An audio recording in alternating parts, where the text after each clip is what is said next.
She works at the Mafia's club to help her sick mom, unaware the Mafia boss missed her every night. The bass rose from the wooden floor in deep, slow pulses, reverberating through the soles of my feet with each beat as I struggled to steady the tray in my hands. 3 glasses of straight whiskey, 2 vodka sodas, and a mysterious ocean blue drink in a martini glass that cost more than the tips I could make in an entire night. The air was thick, almost viscous. A heady mix of men's cologne, too much Chanel perfume, cigarette smoke, and something else you couldn't quite name but could feel pressing down on your skin like despair. It all mingled into the signature scent of Vesper, the most luxurious and enigmatic nightclub on the north side of Chicago. Table 7. Don't spill it, Marco snapped as he brushed past, his shoulder hitting mine in a way that felt intentional, like a challenge. I tightened my grip on the tray, pressing it to my hip, ignoring the sharp, relentless ache in my feet from the 6-inch heels all female servers were required to wear every shift. 6 hours down. 2 more to go. The phone in my apron buzzed. The hospital again. Always the hospital. I couldn't answer now. Mom would understand. She always did, even when she shouldn't have to. I wove between tables, sliding past men in tailored suits who never once looked up at my face. The women wore diamonds and fur, their eyes skimming over me like I wasn't there at all. The patrons of Vesper lived in a different world, one where hospital bills didn't pile up on kitchen counters, and no one had to beg insurance companies to approve an experimental drug for their dying mother. Your drinks, gentlemen, I said softly, placing each glass on the cold black stone of the tabletop. The men at table 7 were regulars, middle-aged, with heavy watches and heavier wallets, generous with their tips when they were winning at the casino upstairs, strangely stingy when they weren't. Thanks, sweetheart, one of them muttered, eyes glued to his phone as he slid a 50 across the table toward me. Keep it. I tucked the bill into my apron pocket, murmured a thank you to a man who had already forgotten I existed. Just as I turned to walk away, the atmosphere in the club shifted. I felt it before I saw it. A wave of silence rippled out, conversations falling into hushed whispers.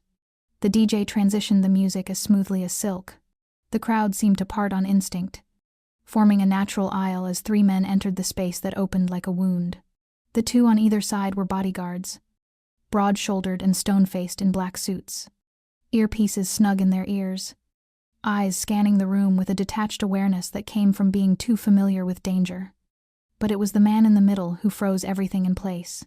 He wasn't especially tall, but there was something about the way he moved, like each step bent the world to his will.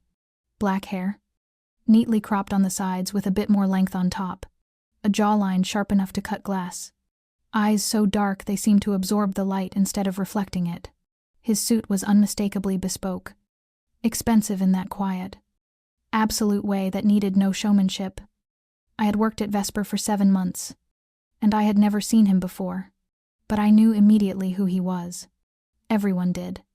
Michael DeLuca, owner of the club, owner of nearly half the block, the kind of man people only spoke about in whispers behind closed doors. If you're listening and can feel the heartbeat of this story, don't forget to subscribe to the Dear Single Mom YouTube channel so you won't miss any of these deeply moving journeys we share each day. Every like, share, or comment from you is the reason we're able to keep telling stories that touch the heart. Where are you listening from? Leave the name of your city or the place you're in down in the comments so we know this story has reached you. Wherever you are across America or in any quiet corner of the world. Thank you for being here with us. And now, let's return to the next part of the story. I stepped back toward the bar, my heart still racing, though I couldn't tell if it was the throb of the music or the shock of Michael DeLuca's sudden arrival. The air inside Vesper hadn't fully returned to normal. Curious eyes stole glances in his direction, only to quickly dart away the moment one of the bodyguard's gazes swept over them. I was pouring another gin for table 9 when my phone buzzed again in my apron pocket. This time, I pulled it out without thinking. The hospital. Calling again. Twice now, in less than 10 minutes. I discreetly slid my finger across the screen to answer, turning my back to the guests and lowering my head like I was checking an order slip. The nurse's voice came through, soft but clear, like a knife cutting through the perfume and liquor-soaked air. "Miss Bennett, We've just received your mother's latest test results. The doctor would like to meet with you as soon as possible." "Is something wrong?" I asked, my fingers gripping the edge of the bar. "I can't disclose anything over the phone. You know that. But the doctor insists you come in tomorrow morning. As early as possible." I nodded without realizing, thanked her, and ended the call. The phone suddenly heavy in my hand like it had turned to lead. My mother, the strongest woman I've ever known, was battling advanced stage Parkinson's disease. The tremors had grown worse. Even speaking had become difficult. Eating wasn't the same anymore. We had placed all our hopes on a trial treatment, a new intervention program at the University of Chicago Hospital. I didn't take this job at Vesper because I loved the flashing lights or the drunk men whispering tired compliments. I worked here because my mother's clock was winding down. During my short 15-minute break, I stepped into the changing room and tucked myself into a dark corner, my fingers swiping across a photo of her on my phone. She was smiling faintly in the picture, holding a cup of tea, her eyes still soft and kind, like they were all those years ago, when she would ride that old bicycle to take me to school every morning. I swallowed my tears, wiped my face clean, fixed my lipstick, and returned to the floor like nothing had happened. Vesper didn't tolerate fragility. If Marco caught even a flicker of distraction, he'd cut my shift right there. I couldn't afford to lose this job. Not now. When I got back to the bar, something felt different.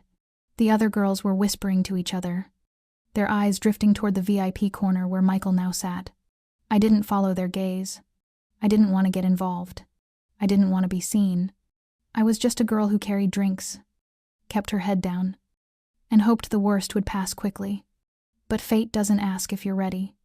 I was jotting down another order when a hand rested gently on my arm. It was Elena, one of the senior servers. "Julia," she said quietly, her voice laced with something between concern and uncertainty. "Marco says you need to go upstairs. Mr. DeLuca wants to see you." I turned sharply. "What?" "Michael DeLuca wants to speak with you. Right now." I stared at her like she had to be joking, but there wasn't even a flicker of humor in Elena's face. I set the tray down and wiped my palms against the apron. My heart pounded harder. It could be about work. Maybe I'd made a mistake. Or maybe it was something entirely different. I glanced toward the staircase leading up to the second floor, to the office hidden behind frosted glass and guarded with the kind of silence that warns people to stay away. No one at my level had ever been summoned there. And I knew, whatever it was, that call, that glance, the bad news from the hospital, all of it was pulling me toward a turning point I never saw coming.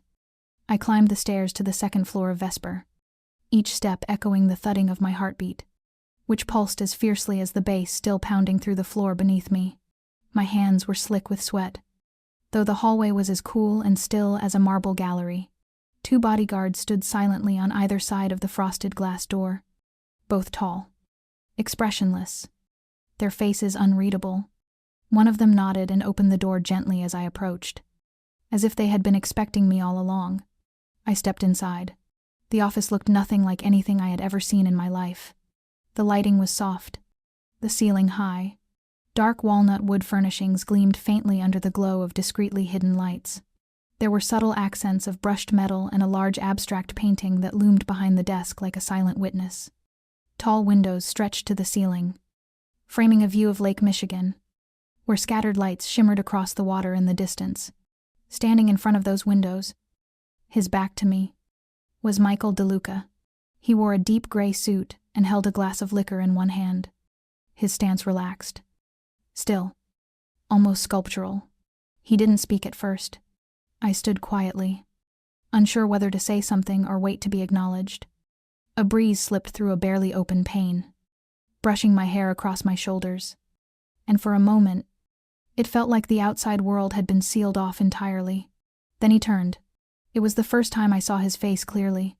Unlike the flashy types I'd seen parade through the club, Michael wore no gold watch, no diamond rings, no overpowering cologne, just those black eyes, deep as a moonless night, sun-warmed skin, and a calm that felt almost dangerous.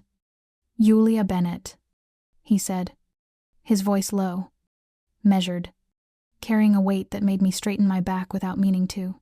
I nodded, unsure what to say. He set his glass down, motioned for me to take the chair opposite him. I stepped forward slowly, sat with my spine straight and my hands folded neatly in my lap like a schoolgirl in a scholarship interview. He took the seat behind his desk, opened a thin leather folder, glanced through a few pages, then paused. "You're working night shifts here 3 times a week, and holding down 2 other jobs. One at a cafe, one as a freelance copywriter for a small marketing firm." I swallowed hard. I had never spoken to him before. How did he know that? He turned another page. "You studied English literature at Northwestern. Planned to go for a master's. Dropped out when your mother fell ill. She's currently being treated at the University of Chicago hospital." I sat frozen. It was as if he had peeled back the hidden layers of my life without ever needing to ask. My hands tightened slightly in my lap. "I'm sorry. But is this about my job or—" He cut me off with a look. "You're good. Hardworking. Quiet. You don't draw attention. But I noticed. I've been noticing for a while. Every time you passed by my table. Even when you never dared look. The way you set a tray down like you didn't want to disturb the drink. The way you refused to serve another round to drunk guests without making them angry. You think I don't see that?" I had no idea what to say. Every nerve in my body was alert. And yet there was something about his voice, about the way he spoke, that pulled me into a current I hadn't expected. Michael leaned back in his chair, interlaced his fingers. "I need someone I can trust. Not here in this club. In my life. A personal assistant. Not just a scheduler. Someone with a mind. With instinct. Someone not easily shaken by the light or the dark. I want to offer you the position." My eyes widened. I thought I had misheard him. He was talking about a high-level position. Why me? I was just a server. He handed me a folder. Inside was a brief contract. The salary was 4 times what I made now. Premium health insurance. Full coverage for my mother's medical treatment. You can think about it. 3 days. If you say yes, call this number. He slid a business card across the desk and stood, saying nothing more. The meeting ended as abruptly as it had begun. I walked out with the contract clutched in my hand, my heart pounding like war drums. I didn't know if this was a door opening or a trap being laid. But one thing was certain. From that moment on, nothing in my life would ever be the same. I held the business card in my hand the entire way home that night, my fingers tracing its edges over and over, as if trying to confirm whether what had just happened was real. 3 days. He had given me 3 days to decide. But the truth was, from the moment he said he would cover all of my mother's medical expenses, I no longer had a choice. That night, I didn't sleep. I lay on my back, staring at the ceiling of our tiny apartment, listening to the steady hiss of my mother's oxygen machine through the wall, and thinking about Michael DeLuca's eyes, the way he looked at me as though he had known me for a long time, as though he had somehow been present for every quiet step I'd taken without my knowing it. The next morning, I called the number on the card. A woman's voice answered swiftly, confirmed the meeting, and instructed me to arrive at the DeLuca Properties main office, 5th floor. At 10 o'clock the following morning. This wasn't the nightclub. This was the real office. In the heart of downtown Chicago. The kind of place where multi-million-dollar decisions were signed into ink every day. I borrowed an old business dress from my roommate, ran a straight iron through my hair, and put on a faint layer of lipstick just to keep from looking ghostly. My mind was on a loop of questions. Why me? What exactly did he want? I wasn't naive enough to believe in coincidences, and I certainly didn't believe that men like Michael DeLuca did anything out of kindness. His office was on the top floor, accessible by a private elevator, with thick carpet beneath polished shoes and glass doors that opened onto the full sweep of the Chicago skyline. The receptionist led me down a long corridor into a smaller room tucked behind the main wing. He was already there, waiting, dressed once again in that impeccable gray suit, though now he held not a glass of liquor, but a steaming cup of espresso. "Please, sit down," he said. I did. The room was nothing like the one from the night before. This space was filled with light, clean lines, the subtle scent of warm wood. Michael sat still for a moment, as though taking in my presence fully. You made your decision quickly. I nodded. I don't have many choices, I said, trying to steady my voice. I understand, and I respect that. He set the cup down. But I need you to understand this. This position isn't like anything you've done before. You will see things you shouldn't see. You'll hear conversations that others might die to overhear. And you will stand at the line between what is legal and what is far less so more often than you think. Then why me? I asked, the words slipping out before I could stop them. He paused for a long moment before answering. Slowly. Because you're not looking for an opportunity. You're looking for a way to survive. People like that are hard to buy. And even harder to control. I need someone like that beside me. You'll be working closely with me. No fixed schedule. Some days will be meetings. Some nights private events. I'll require complete confidentiality and unconditional loyalty. In return, I'll protect you. And I'll cover all of your mother's treatment. Starting today. My heart faltered. Starting today. He wasn't making empty promises. Michael opened a drawer and pulled out a thick document bound in a black leather folder. He handed it to me. The official contract. Every clause laid out in exact language. The salary was nearly 10 times what I made now. Top-tier health coverage. A private bank account. Housing assistance. If needed. I skimmed through the pages. My head buzzing like wind in a tunnel. He wasn't bluffing. Every detail was real. But the part that unsettled me most wasn't in the contract. It was in his eyes. Something hidden behind that quiet composure. An old sorrow. Maybe. Or something that had never been spoken aloud. I couldn't say for sure what I saw. But I knew one thing. The moment I signed that final page, my life would no longer be entirely mine. And strangely, I still picked up the pen. Still signed my name. Stroke by deliberate stroke. As though my hand had been waiting for this moment all along. The pen was still in my hand when Michael gently closed the folder, the soft click echoing in the quiet room and making me flinch. Just slightly. He didn't smile. Didn't look pleased or triumphant.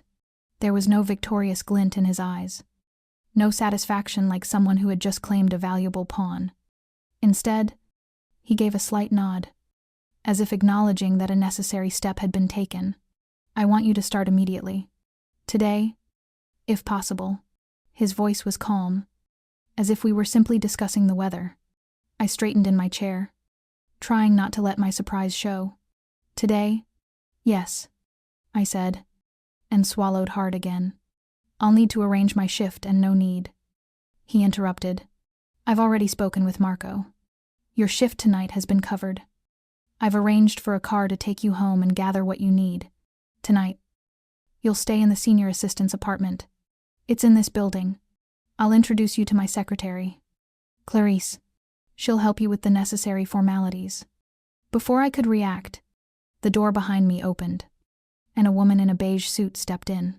She looked to be just past 40, her hair neatly tied back, her gaze sharp but not unkind. Clarice gave me a small nod. Didn't say much. Just gestured gently toward the hallway. I rose instinctively and followed her out, my mind spinning from how fast everything was moving. No one asked if I was ready. No one gave me a moment to breathe. And yet, somewhere deep inside, I wasn't afraid. Maybe because, for the first time in years, I felt like I was steering the wheel of my own life, even if only a little. The apartment Clarice led me to was on the 19th floor. The door opened with both a fingerprint and a code. The space was open, elegant without being showy. Oak wood floors, a soft gray sofa, an empty bookshelf, and a glass desk overlooking the city. The bedroom had a large window, thick drapes, and a built-in closet. The bathroom was wide and pristine, with towels folded neatly like in a 5-star hotel. The kitchen was compact but fully equipped, so perfectly arranged that I hesitated to open a cabinet for fear of disturbing its order. After a brief walkthrough, Clarice turned to me. You can stay here as long as you like, but Mr. DeLuca hopes you'll move in permanently. It'll make things easier for your work. I nodded, still unable to form words beyond that simple motion. She pulled a thick packet from her bag, mostly confidentiality agreements. internal protocols, and an overview of key business relationships I would need to understand. A small leather notebook was tucked in, listing Michael's current schedule. I was about to ask what a normal work week might look like when Clarice added, "Your job won't follow business hours. Some days you'll have nothing to do. Some nights will last until morning. He runs things his own way. The important thing is to stay ready.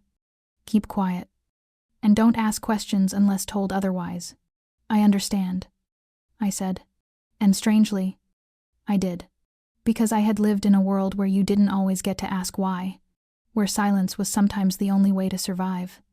When Clarice left, I stood alone in the apartment for a long moment. The air conditioner hummed softly. Beyond the glass, Chicago sprawled wide and brilliant. But I suddenly felt distant from it, as though I were no longer quite part of that world. I checked my phone. A message from an unknown number was waiting. It was from him. "Rest for a bit. I have a meeting at 7 on the second floor. Come with me. Your outfit is in the closet." I walked to the wardrobe, opened it, and found a black dress hanging there, simple, elegant, tailored so perfectly it made me shiver. Not because of the dress, but because it was clear now. Every detail had been planned in advance.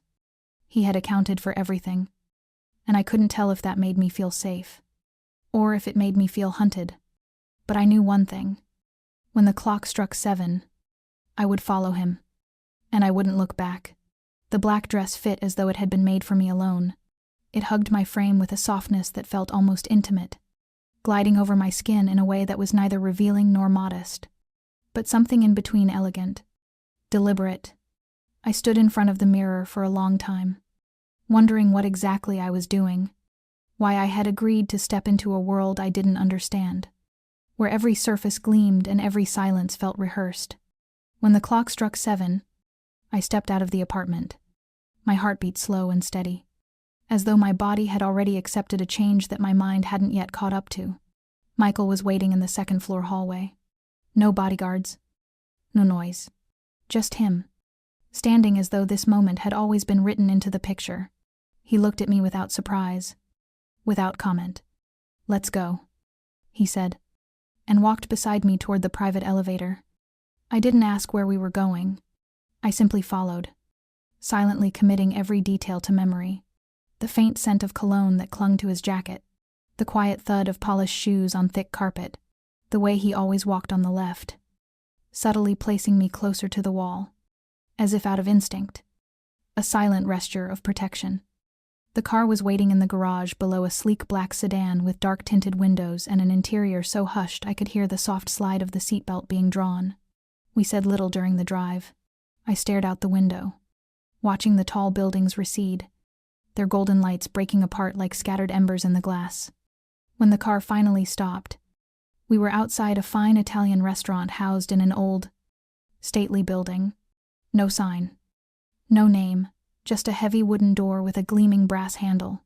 The moment we stepped inside, a server bowed his head slightly to Michael and led us through a quiet corridor to a private dining room at the end. 2 men were already waiting. One was older, with silver hair and a lean, composed frame, somewhere around 60. The other was younger, maybe 50, with gold-rimmed glasses and a face that gave away nothing. Both men stood as Michael entered, shaking hands with him the way powerful men often do, firm, brief, conveying trust or threat depending on how you read it. Michael turned toward me. "This is Julia Bennett, my new assistant." I gave a small nod, doing my best to appear calm.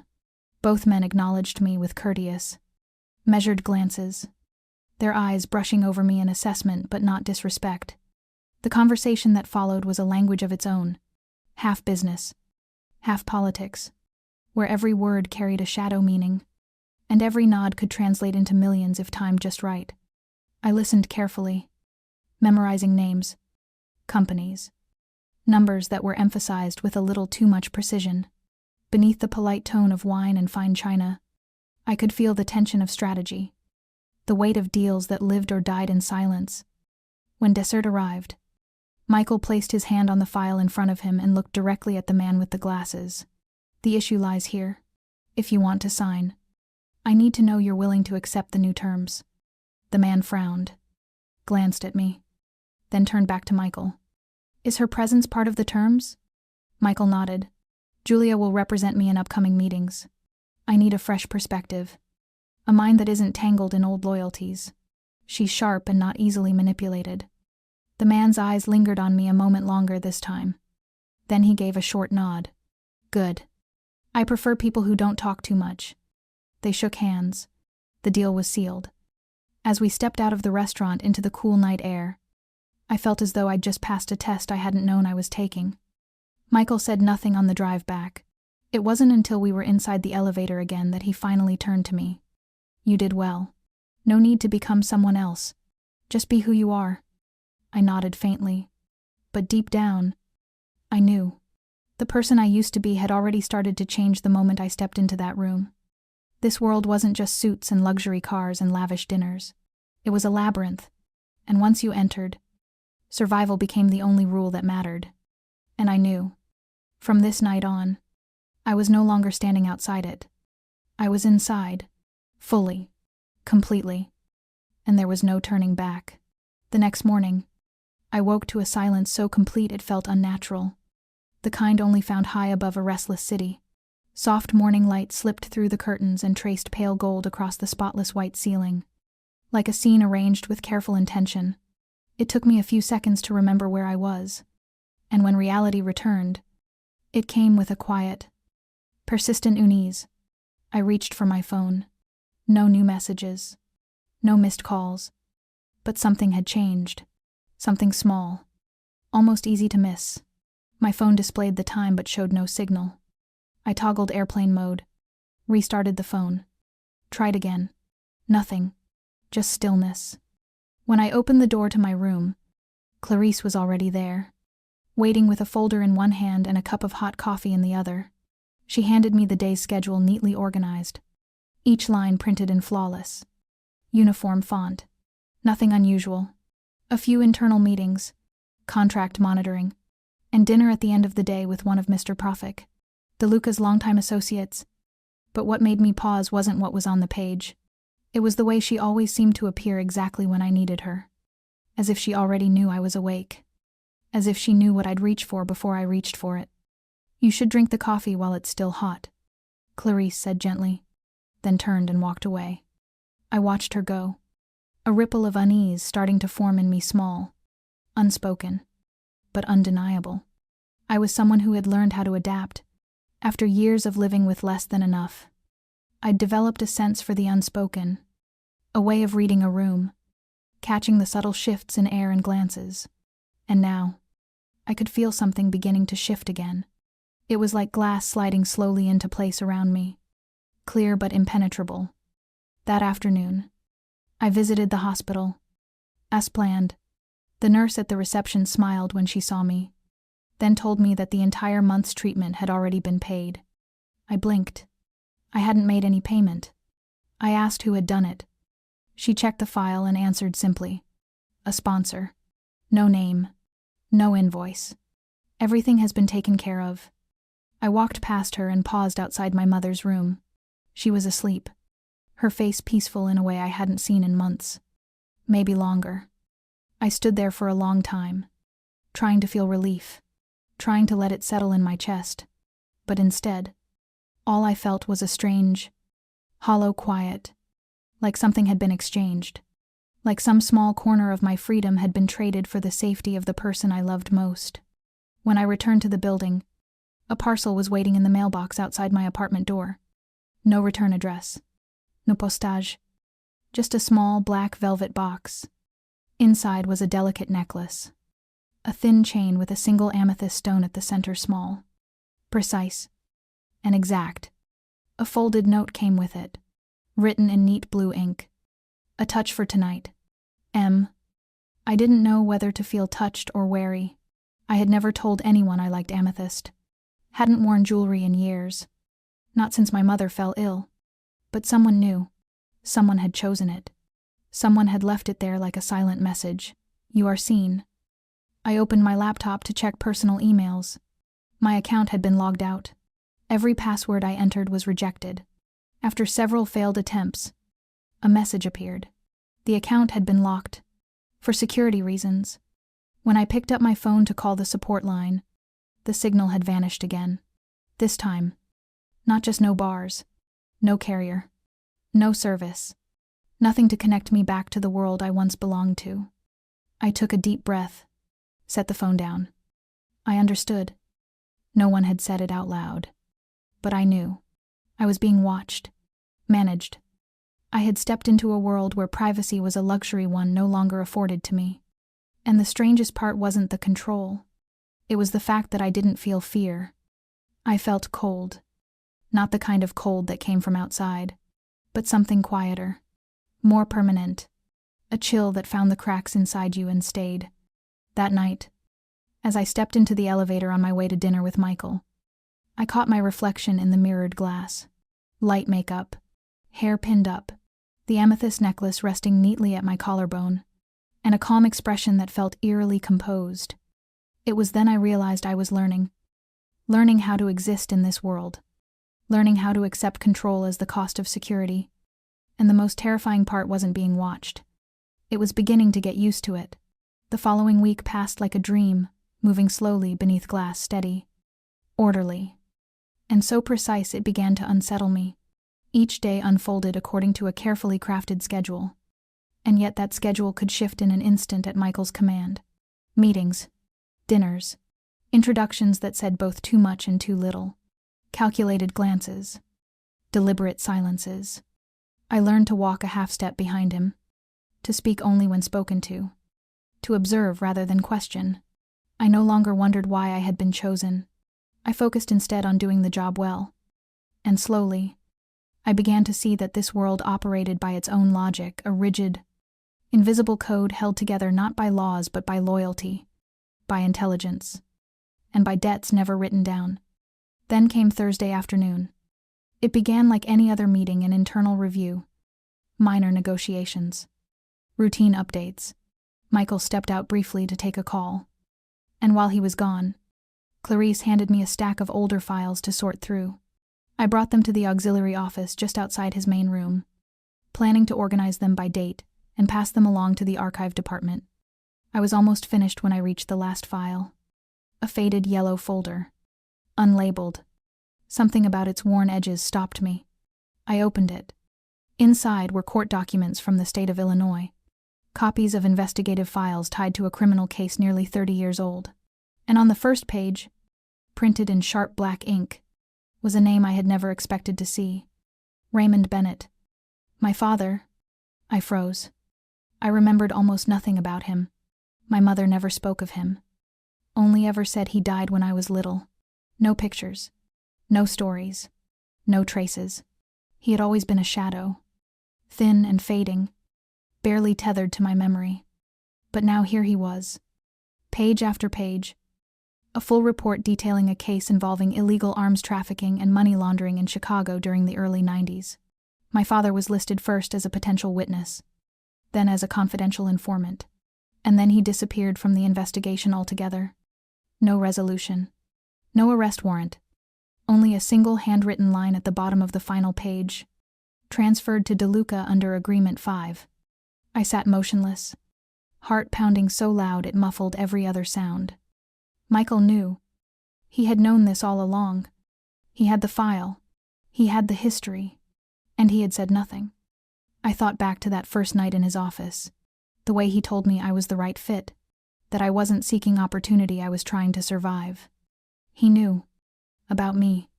About my mother. About the man I had never been allowed to ask about. I stood, hands trembling slightly, and returned the folder to its place. I straightened the stack carefully, breathing slowly, trying to calm the storm behind my eyes.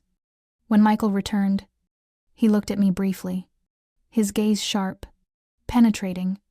"Is something wrong?" he asked, his voice even. "No," I replied, managing a steady tone. "Just a bit tired." He nodded, said nothing more. But I knew that he knew. And now, I knew too. Whatever line had once separated us as employer and assistant had shifted. This was something else. This was a secret held between two people, one who had always known it, and one who had just become its keeper. That night, I sat alone in the apartment, watching the faint lights flicker across the lake. I called my mother. For the first time in days, she answered, her voice soft, fragile but still warm. "Mom, I want to ask you about Dad." Silence. A long one. Then, finally, she spoke. "Julia, there are things you don't need to know. They belong to the past.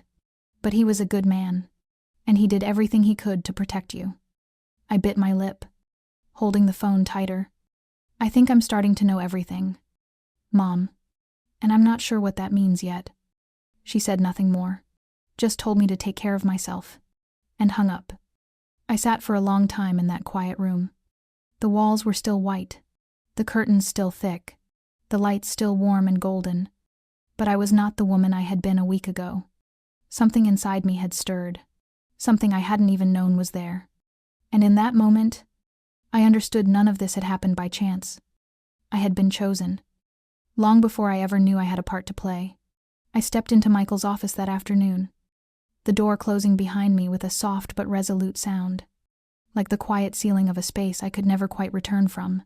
He sat behind his desk, hands folded in front of him, the light from the wide window casting sharp lines across his face, accentuating the angles that so often stayed unreadable. He looked up at me, unsurprised. He said nothing. There was no greeting. No pleasantries, only the silent acknowledgement of a conversation that had been waiting to happen. I didn't hesitate. "You knew who my father was." My voice was low, but steady. Each word cut through the dense air between us with a clarity that felt heavier than sound. He nodded once. No denial. "I did. From the beginning? Why didn't you say anything?" I stepped closer, trying to keep the fire beneath my skin from spilling into my voice. But it was there. Anger. Confusion. Michael watched me for a moment, then rose, walking slowly to the cabinet behind his desk where he kept a small collection of whiskey and a few worn folders. "I made a promise to your father," he said, pouring a drink but not offering it to me. He held the glass like a shield, something to occupy his hands while the past began to surface. "What promise?" I asked, not understanding. "That I would protect you, if anything ever happened to him. That I'd keep you far from the world he once stepped into. But I failed. Because in the end, you came here anyway. You stepped into it. Julia." I took a step back, the floor beneath me suddenly unsteady. So all of this me getting hired, the assistant position, you showing up at Vesper, it wasn't just coincidence. Not entirely, but it wasn't control either. I opened a door. You chose to walk through it. He came closer, the glass still in his hand, but his eyes no longer held the detachment of a man in charge. There was something else now. A weight, a history. "Your father worked for my organization, but he didn't belong in it. Raymond wanted out. But by the time he realized that, it was too late. When he agreed to cooperate with the government, I helped him disappear. I gave him a second chance, with your mother, and he took it on the condition that his daughter would never be touched by any of it." I pressed my hands to my forehead, as if that might somehow stop the ground from shifting. All those years of questions without answers, of growing up without knowing why the man in my life vanished so early, they weren't just loss. They were the cost of a hidden agreement. And you kept your word. Until I showed up. You recognized me the first time you saw me at Vesper. "Yes," he said. "But I didn't pull you in. I didn't lure you. I opened the door. You chose your path." He said it without defense, without guilt, just a quiet certainty. I stood there, my thoughts, a tangled knot of anger, sorrow, and something deeper, something I didn't yet have a name for. "And my mother?" I asked, the words catching. "Did she know everything?" Michael shook his head.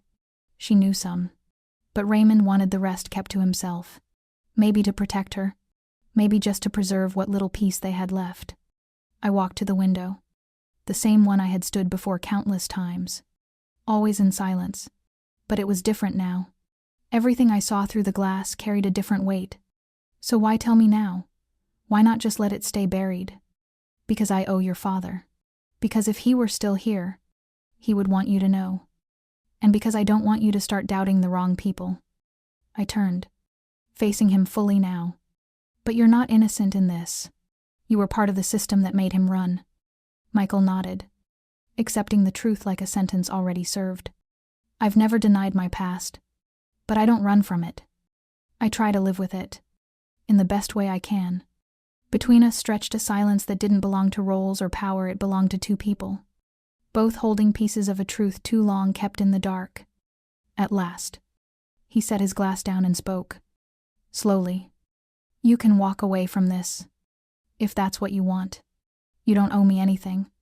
But if you choose to stay, then let me show you exactly what you're stepping into. And I won't hide anything from you again. I looked at him, and I knew the door I had just crossed would not open in reverse. I had stepped beyond something I could never undo. This wasn't about right or wrong anymore. This was about what I would do with the truth. And I knew. The moment to choose had come. I didn't leave that night. Even with 100 unanswered questions twisting through my mind.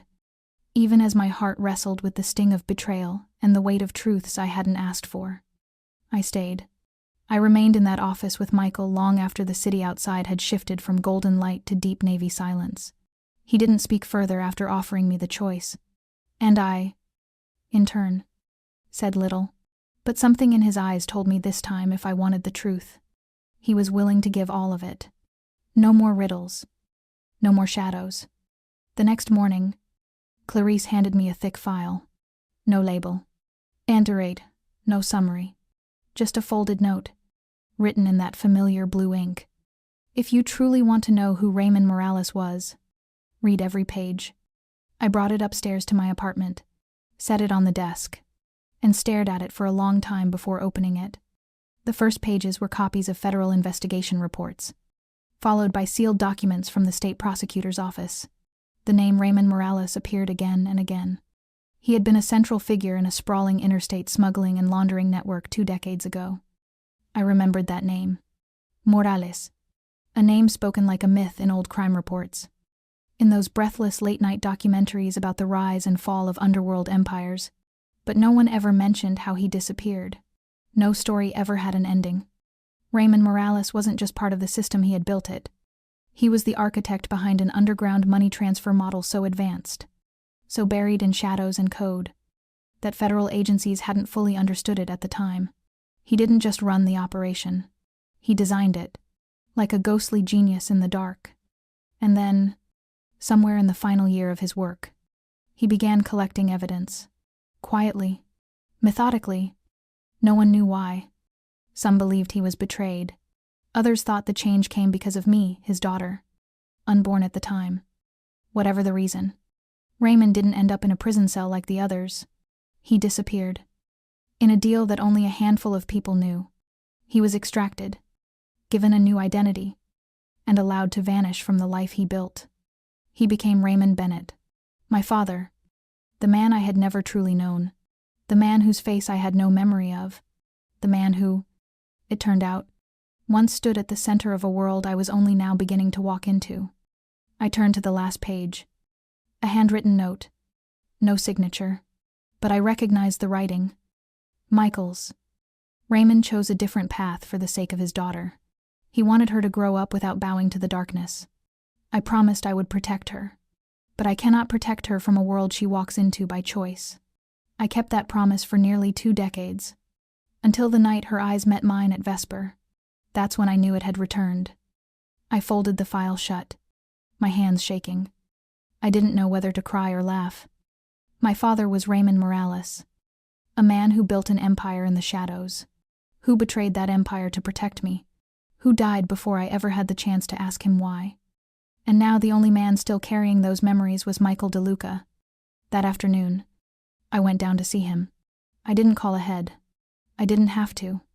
He was already in the office, waiting, not surprised. He tilted his head slightly, as if asking without words, "Have you read it?" I nodded.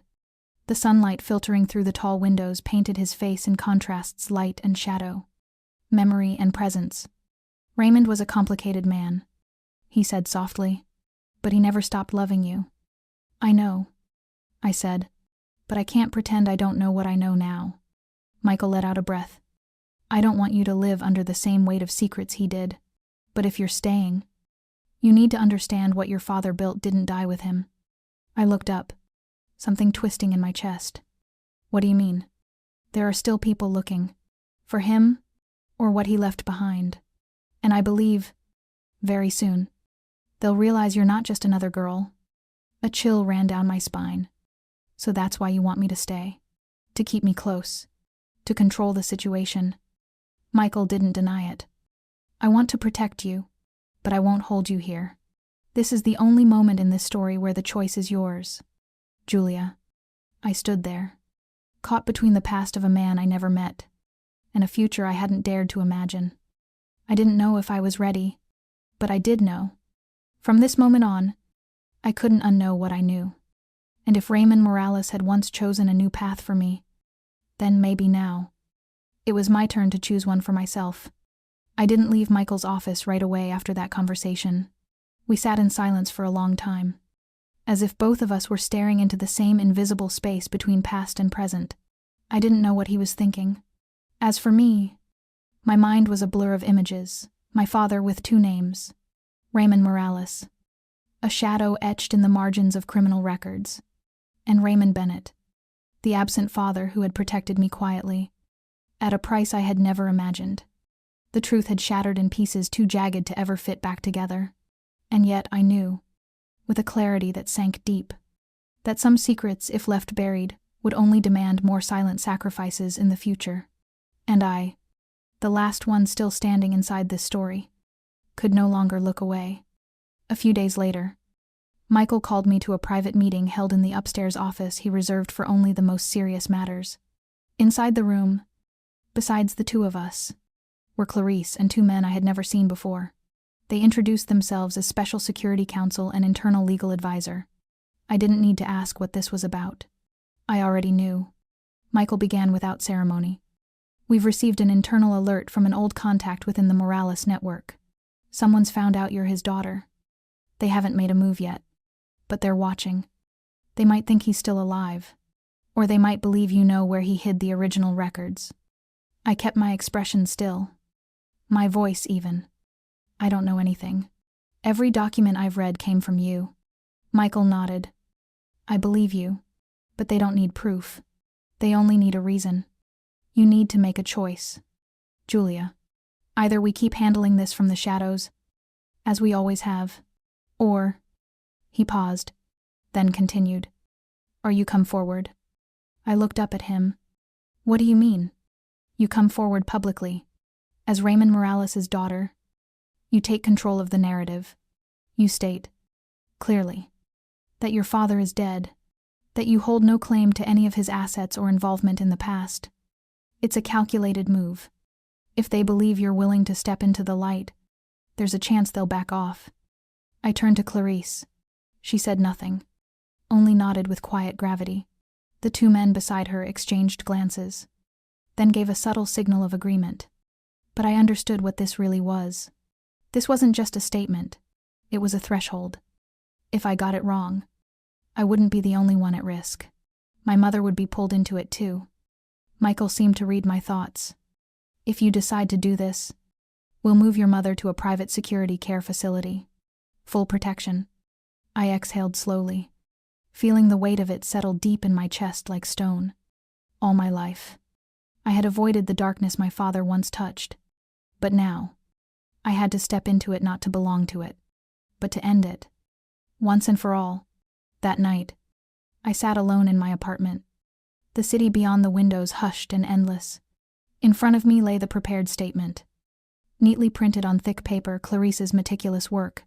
It was brief, clear, and irreversible. I was Julia Bennett. Confirm that I am the only daughter of Raymond Morales, who passed away many years ago. I am not involved in, nor do I have any connection to, any activities associated with the organization that once bore his name. I do not hold, seek, or intend to claim any asset or legacy tied to that network. I am an independent citizen, living a life of my own choosing. I read it over and over, dozens of times, Each reading brought a different weight. Freedom, fear, regret, and finally acceptance. When I signed my name, the pen moved with a finality that felt like the slash of a blade, severing a chapter of my family's history with one sharp, unflinching stroke. The next morning, the declaration was sent out quietly. Not to newspapers, not to public networks, but to the right places, the channels that mattered, trusted intermediaries, underground networks, and the few international entities still watching the ashes of Morales's empire smolder. There was no press release, no public noise, just deliberate silence, delivered to the right ears. I didn't know if it would work immediately, but within a week, the air around my life changed. No more shadows around the hospital where my mother was being treated. No more anonymous messages. No more encrypted attempts to breach my inbox. Something had shifted. The wire that tethered me to the past tense and invisible had finally been cut. That evening, as I sat alone with a quiet I hadn't felt in years, Michael entered my apartment unannounced. He said nothing at first, just looked at me for a long moment, then placed a thin folder on the table. I opened it. Inside was a copy of Raymond Morales's death certificate, officially signed and filed by local authorities from that year. And beneath it, a single photograph, a worn, sepia-toned image of my father holding me when I was a baby. His smile was rare, almost fragile, one dimple carved deep into his cheek, a man caught between two lives. I looked up. He really tried to live by his choice. Michael nodded. And you've fulfilled your part. I clutched the page, not to end something, but to begin, because for the first time in my life, I wasn't running from my father's shadow. I had stepped into it, faced it, and I was still standing. A few days after the statement was quietly but effectively circulated, life around me began to settle, like the surface of a lake slowly calming after a storm. The tension that once clung to every corner of my day started to dissipate. No more sideways glances in meetings. No more subtle shifts in the air that made me feel like someone was always behind me. Clarice informed me that my mother had been safely relocated to a private care facility outside the city, guarded by Michael's personal security team. Everything had been arranged so meticulously that I no longer had anything to worry about. And yet, the peace didn't bring relief. Instead, it left me still, quiet, as if something inside was waiting for the next ripple. What now? One afternoon, Michael summoned me to the highest floor of the building, a level he almost never used. I had never been in that room before, but when I entered, he was already there, standing beside the wide pane of glass, looking out at the skyline, the last light of the day stretching across his shoulders like a pale, slanted mark between dusk and shadow. "You've done better than I expected," he said, getting straight to the point. "Your father would be proud." I didn't reply. I didn't know how to respond to a sentence like that anymore. It felt both too much and not enough. Michael turned to me. His voice was measured, but this time, it moved slower. "From here on, you can choose. No more pressure. No more unspoken contracts. No more calculations behind every glance. If you want to leave, I'll make the arrangements. A financial cushion large enough for you and your mother to live out your lives comfortably. Anywhere you want. No one will follow you." As he spoke, I felt my heart rising, weightless, as if for the first time in my life, the power to decide was fully mine. "And if I stay?" I asked, my eyes never leaving the city outside, now dipped in the gold and amber of approaching night. "If you stay, you'll be part of this world but on your own terms. Not the way your father lived, not the way I've lived, but as yourself, whatever shape you choose to give that." He didn't push. He didn't try to persuade. "You don't need to answer now. Stay in the apartment. Think it through. When you're ready, just tell Clarice." I left the office with a weight I hadn't known I was carrying. The automatic door slid shut behind me with no sound. Yet I felt it mark the end of something. In the elevator, I caught my reflection in the mirrored wall. Same face, same hair, but I wasn't the same woman who once carried trays of liquor through Vesper's velvet corridors. That night, I wrote, not a report, not a work memo. But for myself, I wrote about my father, about my mother, about Michael, about the disorientation of discovering I was the daughter of a man who had once forced an entire criminal network into silence. I wrote my anger, my compassion, my grief, my strange and unexpected gratitude. I wrote until my hands ached and my mind stopped shouting. And in that stillness, I saw it clearly. I had gone too far to ever return to the life I once knew. I couldn't go back to a bar. I couldn't pretend I hadn't learned what I'd learned. But I also didn't want to be swallowed whole by the cold, calculated world that had tried to shape me into a piece on its board. I wanted to do something else. The next morning, I met Clarice in the kitchen as she made tea, her hands calm and precise as always.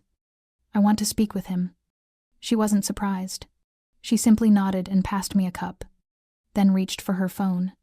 When I stepped into Michael's office again, he didn't ask why. He didn't try to guess. I've thought it through. I said, I'm staying, but not as a shadow, not as your assistant. I want to shape my own place in this world.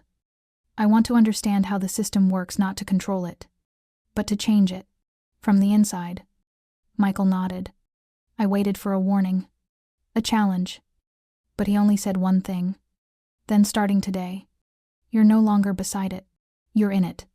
And I, Julia Bennett, daughter of Raymond Morales, had made my choice. Not for my father, not for Michael, but because I was ready to write the next chapter, my chapter by my own hand.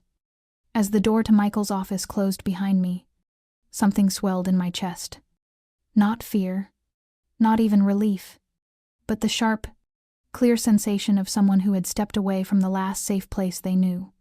There was no turning back, no guide, no one left to blame for what came next.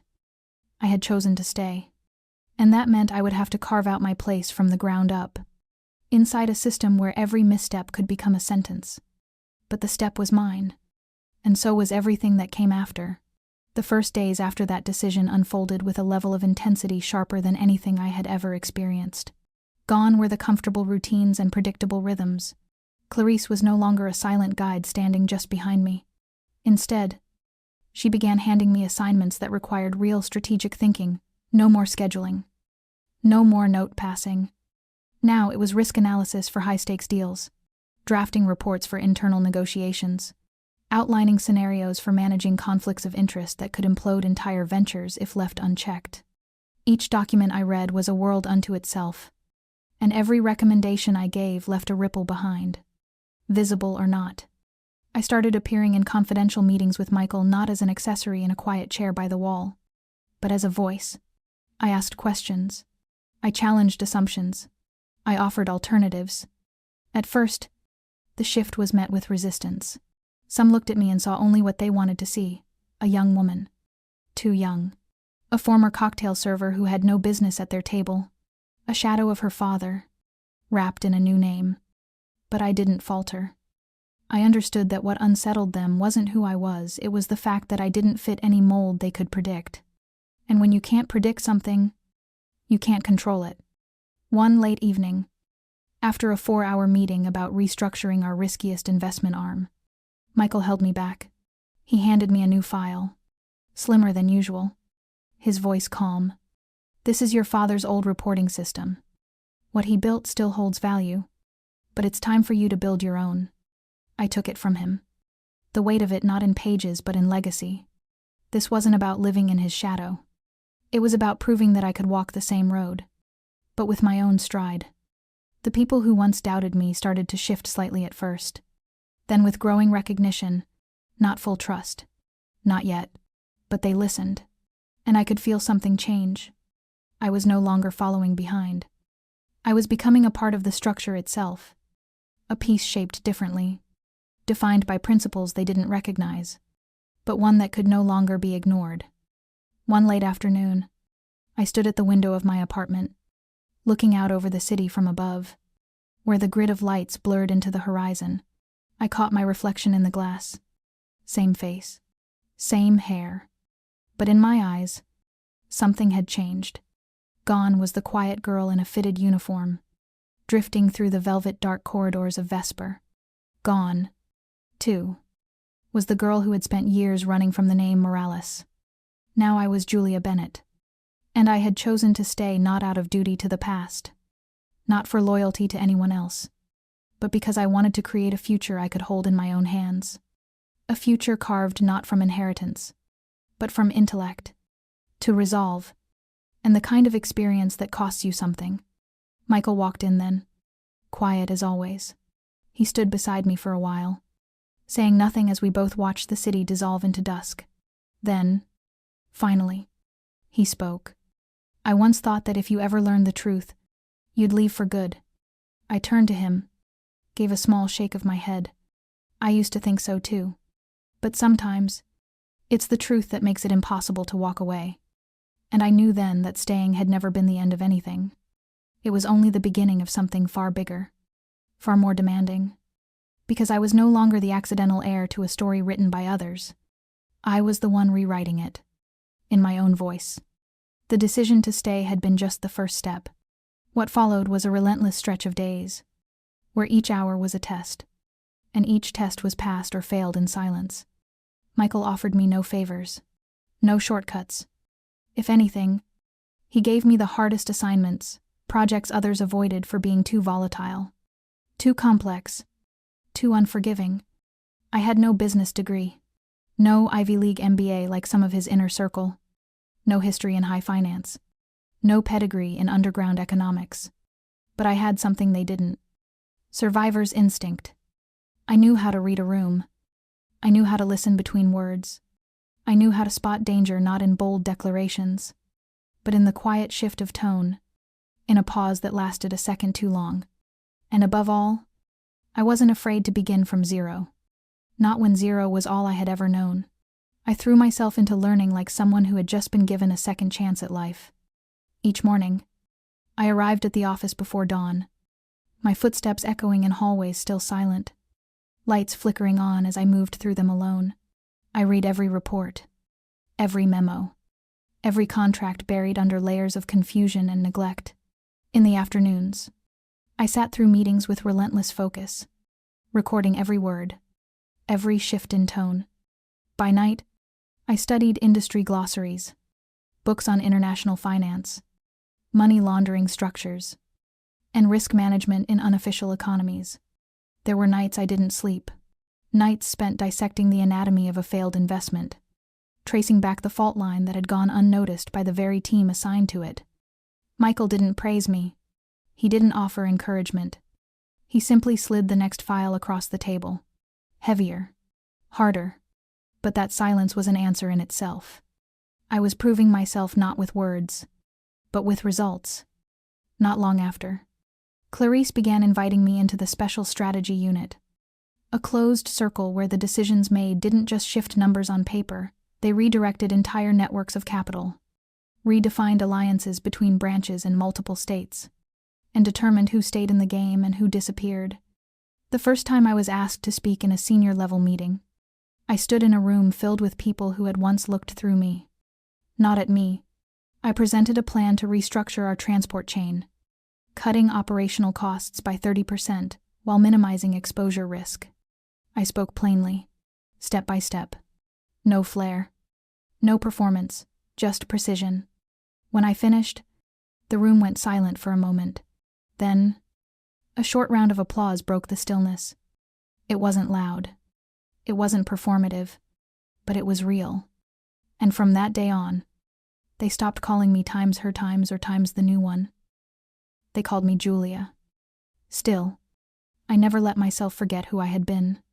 I still made my own coffee. I still double-checked every data point before presenting anything.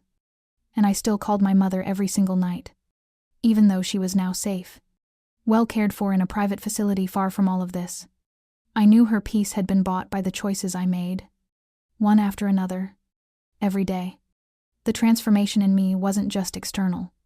It was slow, quiet, and relentless. I was no longer Julia Bennett in a tight dress, balancing trays under strobe lights at Vesper. No longer the girl who trembled when the hospital's number appeared on her phone at midnight. I had learned to stand tall in rooms where I was once dismissed. I had learned to make decisions with only minutes to weigh the fate of millions of dollars and the lives that depended on them.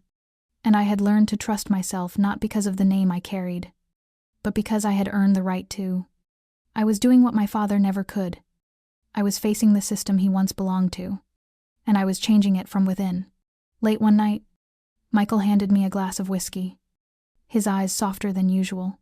He asked if I regretted choosing to stay. I looked at him directly, without hesitation. No. Even if life offered me another chance, I would choose the very same path. Because for the first time, I felt not only alive, but in command of my own fate. And to me, that feeling was worth more than any peaceful life I once imagined. The title did not arrive with ceremony or grand announcement. It came on a quiet Monday morning, when I walked into Michael's office, as I always did, and found a black folder resting on my desk. Its cover marked only by 2 bold letters: Strategy. Inside was a detailed proposal stamped with priority, focused on restructuring the entire shadow financial network along the eastern seaboard. I turned to the first page and saw the name of the person in charge was no longer Clarice or any senior advisor. It was Julia Bennett. I lifted my gaze and caught Michael watching from across the room. He offered no explanation, no praise, just a small nod, as though confirming what I was holding was no mistake. I closed the file, my pulse steady, though somewhere deep within, a quiet tide began to rise. I had always known this moment would come, but not that it would arrive so soon. From an assistant learning in silence, I had been placed at a far larger table, where each move would affect not only numbers in a spreadsheet, but lives, reputations, and the very survival of an intricate system. The role of strategic advisor was not merely a title, it was an unspoken recognition that I had endured every test. I was no longer the one being shielded, I was the one holding power, and with it came a weight no one else could carry for me. My days began with direct oversight of operational teams in 3 major cities. Each city had its own architecture, tangled loyalties, and relationships built as much on trust as on fear. I did not arrive as a commander issuing orders. I sat with them, listened, asked more than I spoke. I wanted them to see I was not there to replace anyone, but to understand, to strengthen, to make the machine run cleaner and smarter. It took longer than I expected, but gradually, things shifted. Reports arrived unprompted. Information flowed with a level of honesty unknown before. And when danger surfaced, they called me first, long before instinct could tempt them to hide it. One evening, after wrapping up a long meeting in Philadelphia, I stood by the hotel window high above the city, watching the flicker of streetlights below and listening to the hum of traffic rising like the breath of a restless metropolis. Clarice called me, her voice as calm and steady as always. You've done what many people spend a lifetime trying and failing to do. Not because you're smarter, but because you know how to listen. You know what to preserve and what needs to be torn down. I thanked her quietly and ended the call. Her words weren't meant to flatter. They were the truth. A truth I had come to understand with clarity through every internal meeting, every moment of hard decision-making, and every time I cut loose a decayed link in the system we were trying to keep alive. Michael gave me room to operate. He never interfered with my methods. His only condition was honesty. No embellishments. No excuses.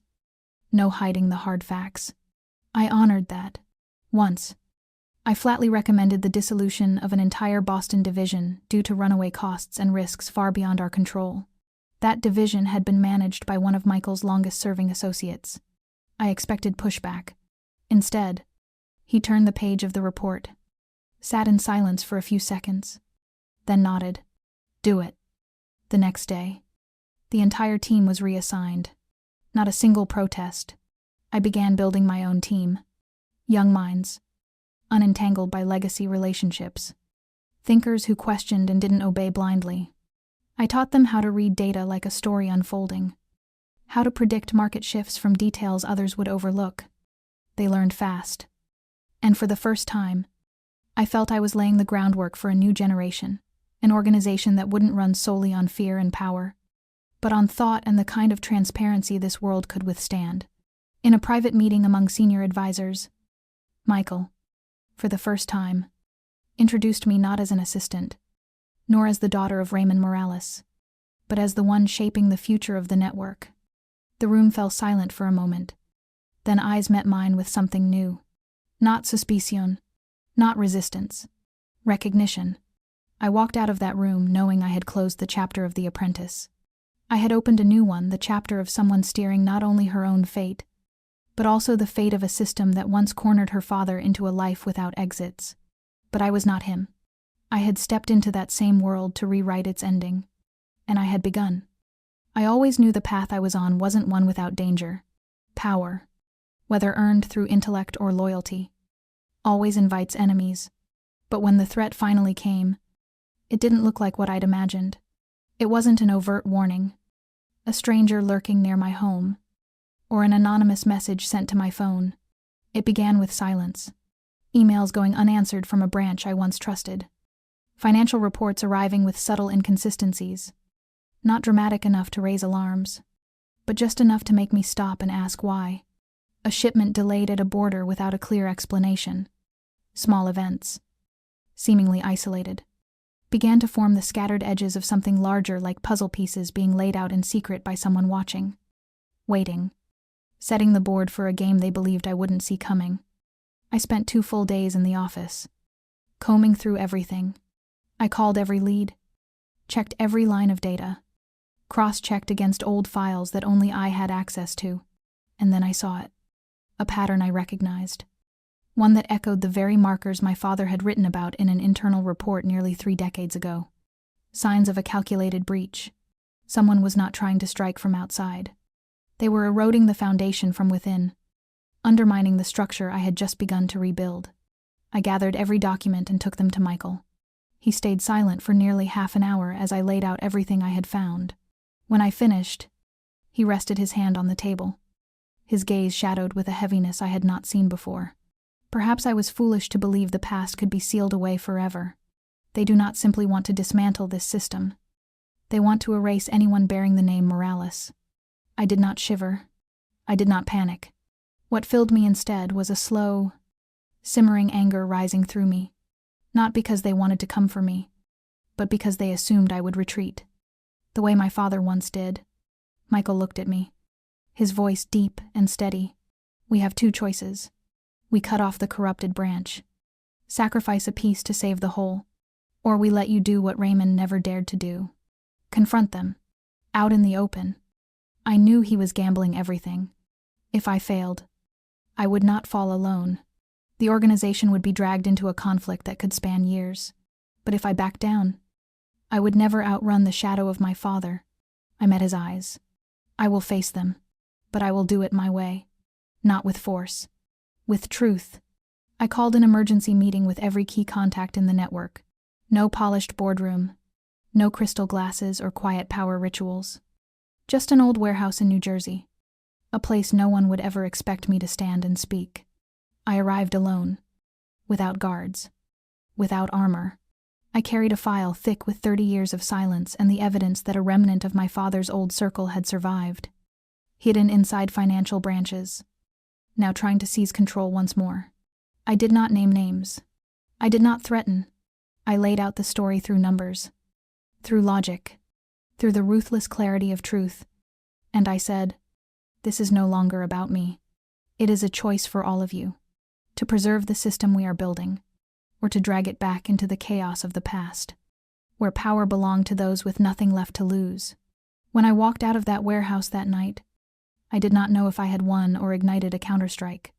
But I knew one thing. I had not stayed silent. I had not run. I had stood and spoken the words my father never could. And no matter what came next, I had made it undeniable that Julia Bennett was not the lingering shadow of Raymond Morales. She was the one rewriting the story with her own hands. 3 weeks after the meeting in that old warehouse in New Jersey, I returned to the office on a quiet morning. At an hour when the city had not yet stirred, everything looked the same as before. Every desk and file and pane of glass untouched. Yet the air felt different. It was as if a heavy layer of tension had finally been peeled away, leaving behind a stillness weighted not by fear, but by the quiet certainty of change. Interrupted data streams had begun to smooth out. Numbers told a calm, steady story of recovery, of a system healing itself and settling into a new balance. The shadowed calls had stopped. The vague messages had faded. No one announced victory. Yet both Michael and I understood.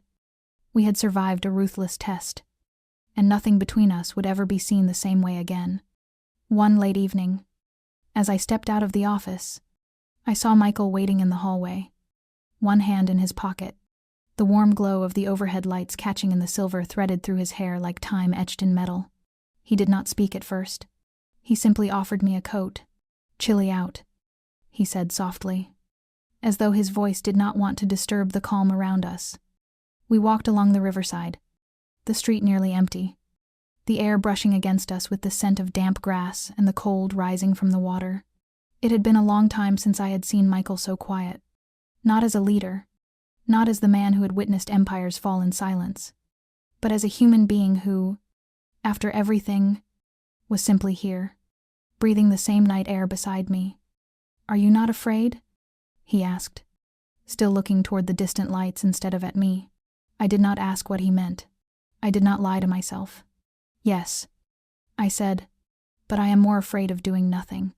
And for the first time, I saw him smile without restraint. In that moment, I understood that something unspoken between us had shifted into the light. We did not speak much after that walk. Yet from that night forward, the space between us felt different. Not erased, but softened. No longer a boundary to guard. Michael no longer called me into his office only to discuss business.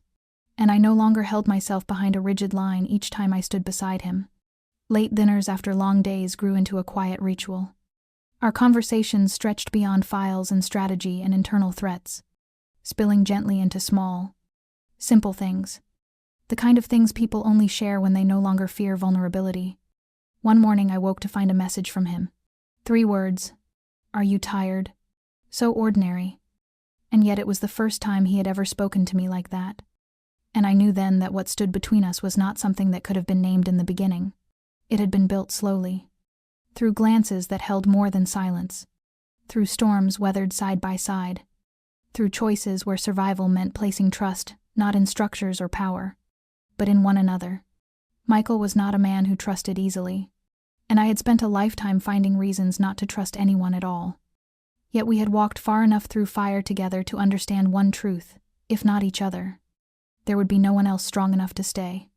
On a quiet Friday evening, he invited me to a small lakeside restaurant, a place without bodyguards trailing behind, without elaborate menus or expensive wine.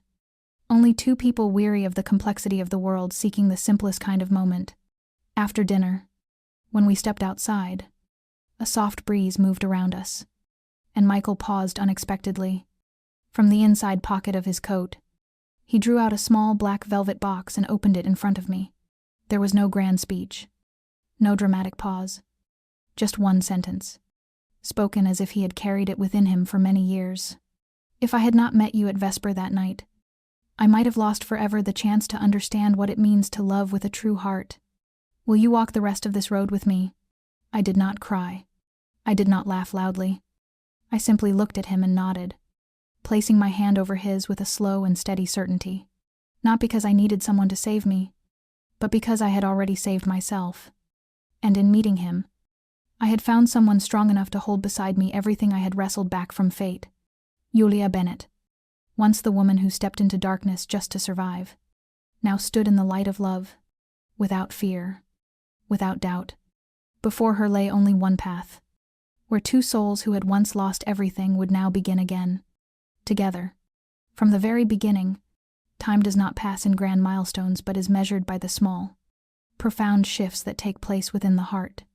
From a young girl stepping into the nightclub Vesper with worn high heels and a heart full of anxiety, to the woman who now stands at the center of a power that once commanded an entire city's caution, Julia Bennett has traveled a journey far longer and deeper than any road could be drawn on a map. It all began in despair, in the love she bore for her mother, and in the raw will to survive in an unjust world. Yet through each choice, each wound, and every moment when she seemed on the verge of collapse, Julia found a path not only to rise but to transform pain into strength, to turn the past into lessons, and, most importantly, to transform hatred into a desire for redemption. When Michael knelt to propose, it was not merely a moment of love acknowledged. It was the end of a cycle that had stretched across generations. There were no more toxic legacies of the past. No more decisions made for honor or power. Only the sincere choice of two people who had been hurt and had dared to heal one another. Julia's story is not an epic of heroism. It is the journey of an ordinary person, carrying the worries of daily life, yet refusing to allow circumstance to define who she is. She stepped into darkness not to become part of it, but to find her own light. And that is the greatest message of this story, that while we cannot change where we begin, we can always choose where we will end. No one is born to seek revenge. We are born to understand, to forgive, to rebuild, and sometimes to save ourselves from the very forces life tries to bury us under. And what about you? How does this story make you feel? Have you ever found yourself in a situation like Julia's, where everything seemed against you, yet you pressed on, guided by a single, fragile spark of hope? Share your thoughts in the comments below. We are eager to hear the reflections that come straight from your heart. Every story is its own journey, and what you share might become a light for someone else out there, struggling in the same way you once did. If you enjoyed today's story and want to continue joining us on other emotional journeys, do not forget to like, share, and subscribe to the YouTube channel Dear Single Mom, where you can hear more touching and meaningful videos every day. The channel is a space for hearts that have been hurt, that are healing, and that are ever yearning to love. Thank you for staying with us until the very last moment. May you have health. May each day be lived in peace and ease. And may you always trust in goodness. Goodbye, and we look forward to seeing you in the next video.